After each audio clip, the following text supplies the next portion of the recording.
বিসমিল্লাহির রহমানির রহিম। ঘুরি ফিরি আমার দেশ, কত সুন্দর বাংলাদেশ। এই যে দেখেন, বাঁশের ঘর, সিঁড়ি সব বাঁশ। এইটা ক্যাম্প 18, এটা হচ্ছে বাম্বু ডিস্ট্রিবিউশন সেন্টার, অর্থাৎ বাঁশ বিতরণ কেন্দ্র। আমি যে বলি গাছ লাগান দেশ বাঁচান, এই যে বাম্বু ডিস্ট্রিবিউশন সেন্টার বা বাঁশ বিতরণ কেন্দ্র, এই কেন্দ্রটা দেখেন পুরোটাই কিন্তু বাঁশের। এখানে কিন্তু কোনো ধরনের কাঠ নাই, শুধু প্লাস্টিকের সুতা পাইতে পারেন, যেটা দিয়ে বাদ দিছে আর কি। কারণ বাঁশ বাঁধতে হইলে তো আর বাঁশের সুতো হয় না, এই জন্যে এই সমস্ত প্লাস্টিকের দড়ি দরকার আর এই বাঁশ দরকার। তো বাঁশগুলি এতই, দেখেন এই ঘরটা এতই ঠান্ডা যে এখান থেকে এই যে নিচ পর্যন্ত গেছে বাম্বু ডিস্ট্রিবিউশন সেন্টার, অর্থাৎ বাঁশ বিতরণ কেন্দ্র। এখান থেকে এবার আসেন, এবার এই যে ক্যাম্প, পুরা ক্যাম্প। এই যে দেখতেছেন আইএমও, অর্থাৎ জাতিসংঘের আর একটা সংস্থা। জাতিসংঘের বিভিন্ন সংস্থা আছে, তো সবই জাতিসংঘ, কিন্তু কাজ ভিন্ন ভিন্ন। তো এখন এই যে ক্যাম্পটা দেখতেছেন, ঘরবাড়ি, এই যে সবুজ দেখতেছেন, এটা কিন্তু এমনি আসে নাই বা হয় নাই, এটা লাগাইতে হয়েছে। যখন 2017 সালে রিফিউজি ভাইরা যখন আসছে, তখন কিন্তু মনে করেন একেবারে সব সেই সাহারা মরুভূমির মতো ছিল।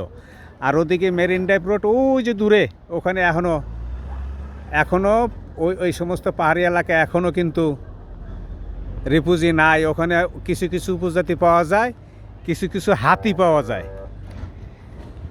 তো এই যে কথাগুলি বলতেছি বা ভিডিওগুলি করতেছি, আপনাদের সামনে তুলে ধরতেছি, এটার মূল কারণ হচ্ছে আমার এই দেশটা, আমার এই জন্মভূমি, আমার এই মাতৃভূমি, এটা রক্তে কেনা। আমরা রক্ত খরচ করে একটা লাল সবুজ পতাকা নিয়ে আসছি। এখন স্বাধীনতা যেহেতু নিয়ে আসছি, এখানে বসবাস করতে হলে আমাদের কি পরিবেশের প্রয়োজন নাই? অবশ্যই আছে। পরিবেশ ছাড়া আপনার আর আমার অস্তিত্ব বিলীন হয়ে যাবে। কাজেই পরিবেশ রক্ষা করতে হইলে এই বৃক্ষরোপণ করতে হবে, কেননা বৃক্ষ হচ্ছে আমাদের জীবনের অর্ধ অংশ না, পূর্ণ অংশ। কেন, বৃক্ষে যে গাছে যে অক্সিজেন দেয় সেটা আমি খাই, আর আমারটা খাইয়া গাছ বাঁচে। কাজেই আমরা এবং গাছ একে অপরের পূর্ণ অংশ বলতে গেলে। বউ তো অর্ধ অংশ, আপনি বিয়ে করলে সে আপনার অর্ধ অংশ হইল, কিন্তু গাছ আপনার অর্ধ অংশ না, পুরো অংশ। তাই আসুন আমরা গাছ লাগাই, বেশি বেশি করে গাছ লাগাই। যতটুকু জায়গা খালি আছে, মনে রাখবেন আমাদের দেশে 18-20 কোটি লোক বর্তমানে, যা রাশিয়াতেও নয়। রাশিয়া কিন্তু আয়তনে অর্ধেকটা পৃথিবী। এরকম হাজারটা বাংলাদেশ রাশিয়ার ভিতরে ঢুকায় দেওয়া যাবে। এখন এই ক্রাইসিসগুলি কেন সৃষ্টি হয়েছে? আল্লাহর যে সাবরেনটি, সার্বভৌমত্ব, ওইটা আমরা মানুষের হাতে নিয়ে নিছি।